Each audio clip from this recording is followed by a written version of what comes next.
Hello, I'm Annette Young and welcome to the 51%, a show about women reshaping our world. In this special edition, as Europe is confronting its worst refugee crisis since World War II, we're focusing on the plight of women who are risking their lives on dangerous treks across the continent. Coming up, our team meets some of those making that treacherous journey. Also, we talk to a UN official on the perils that they face along the way. And Claire Williams and Tatiana Massard visit the jungle, the tent city that sprung up near Calais and home to scores of refugees. For weeks now, our Facebook and Twitter feeds, along with our TV news bulletins, have been flooded with images of hundreds of thousands of people walking across Europe seeking refuge. Until recently, most were men. But UN officials are now estimating since June there's been a sharp rise in the number of women and children. They're making up now a third of those who've joined the exodus. A France 24 team is currently travelling from Greece towards France along the main Balkans migrant route. They've been asking women what motivated them to set off on this arduous trip. Here are their tales of desperation and hope. On the road to a better life. When she crossed the sea on a rickety boat to Greece, Muntaha thought she would die. Now the Arabic literature student from Damascus is en route to Germany. She hopes to become a writer there. But it was the birth of her 2-month-old son Mohammed that drove her to undertake the journey.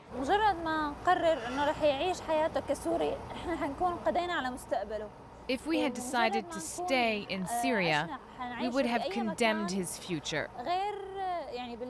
Even if we choose an Arab country, he will not have a better future than he will have in Europe. In Europe, they respect human rights. They respect his will. That future is expensive. She pawned her jewelry and her husband Anas sold their car to be able to fund the trip. Including smugglers' fees, the couple will spend 5,000 euros each. Others, like Amira, leave their homes to save their husbands. The Islamic State group was closing in on Kamishli, and her husband, a soldier in the Syrian army, was in danger. But the journey was not what she expected. Unable to leave Hungary, the family slept on a piece of cardboard outside Calais station for 5 days. Her 4-month-old son Fawaz was sick. My son is suffering a lot. I had to leave for him and for my husband, who was a soldier. He refused to fight and kill people. People want peace, but... The next night, Amira was able to board a bus for Vienna. At the border between Austria and Hungary, Hamza, a teacher from Damascus, could hardly believe she had almost made it to Germany. But she worries about those she left behind.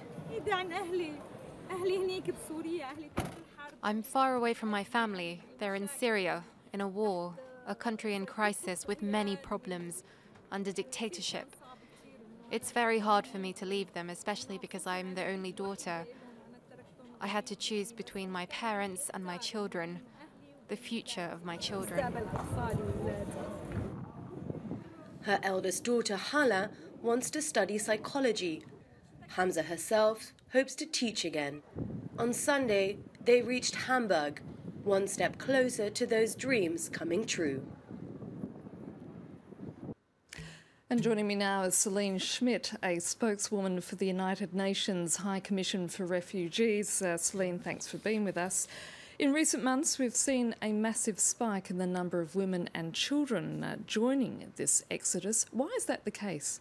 Since a few months now, we've seen an increase of women, children, families coming to Europe, fleeing Syria and neighboring countries.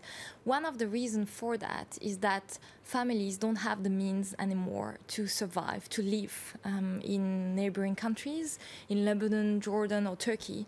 Humanitarian assistance has been decreasing in those countries because humanitarian actors working there don't have the funds necessary to reply to all the needs of the refugees. So refugees have been forced to take their children out of school. They're not able to pay for medical fees.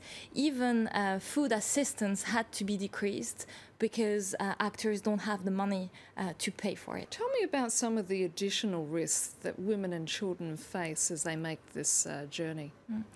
Very often, families and women, they have to use smugglers to reach Europe. First of all, it's very expensive, and people, refugees, have to find the money to pay the smugglers. But also, women risk like sexual violence. And in order to avoid that, we've also been calling on European states to increase their solidarity towards the countries hosting Syrian refugees, like Lebanon, Turkey, but also Jordan, and also to find legal ways for the people to reach Europe. Because currently they have to take boats. It's a very dangerous journey. But other ways could be found to allow people to reach safely Europe. Celine, I just want to leave it there for a moment, because talking about the vulnerability of women making that journey in the so-called jungle on the edge of the French port town of Calais, out of 3,000 people temporarily calling it home, there are now an estimated 300 women. It's the final leg of their journey to the United Kingdom. Claire Williams and Tatiana Massad spoke to the women there about the perils they face on a daily basis. The inside of this tent is Milad's entire world right now. Terrified of drawing attention to herself, this Syrian refugee only goes out twice a day, and that's just to go to the toilet. Yeah.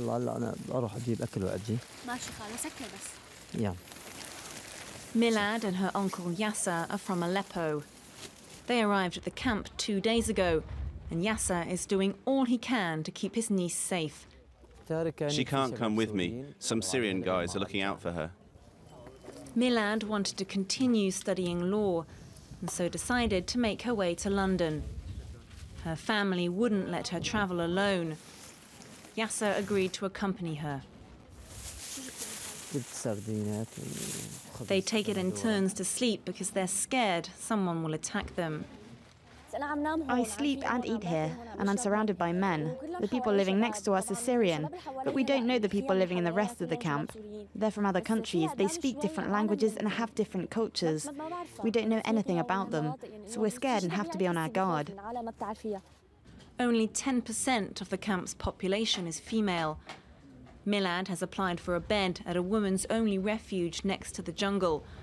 But there are 80 hopefuls on the waiting list, and those with children are prioritised. We locked the gate to protect the women and children who live here. The refuge is 7 months old and is home to 115 women and children. Most are from Ethiopia, Eritrea and Sudan. We hear that there are prostitution rings in there. I think the women are definitely more vulnerable to sexual violence when they're living in the jungle than when they're here. Aida travelled from Darfur on her own. It took her 2 months and she was at sea for 10 days. My father used to tell me that I was as strong as 100 men, that I wasn't afraid of anything. But when I was at sea crossing the Mediterranean, I was very scared, and it was difficult. It's thanks to God that I made it. But her journey has not ended. She's tried several times to jump on a lorry, cross the channel and get to England. She's trying again this evening.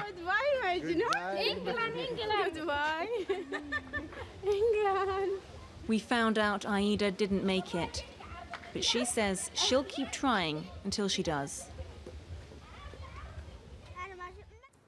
And watching that report with me was Celine Schmidt from the UNHCR. Now, we've been talking about the fact that there is obviously an issue of sexual violence, and many women seem to accept the possibility that they will have to have sex with smugglers, with fellow migrants or border guards in order to ensure that they can make that journey.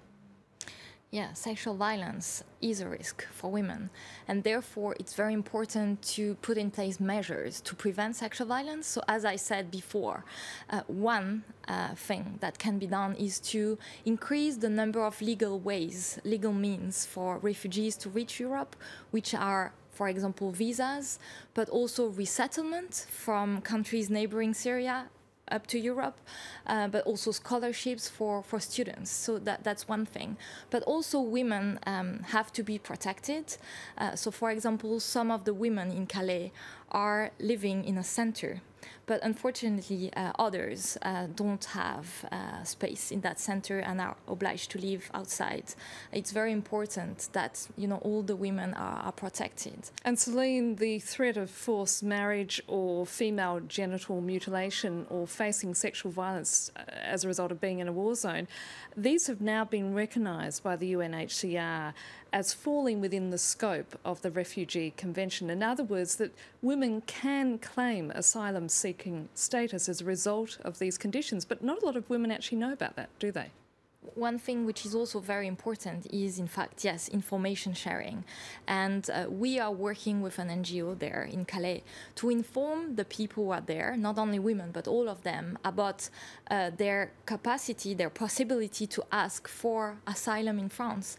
Many of the people who are there are fleeing violence, are fleeing persecution, and can claim asylum in France, but they're not aware of it. So it's very important as well for them, you know, to access that information and then to be able to access asylum. And also what we have been working on with the French authorities is to reduce the delays for access to asylum.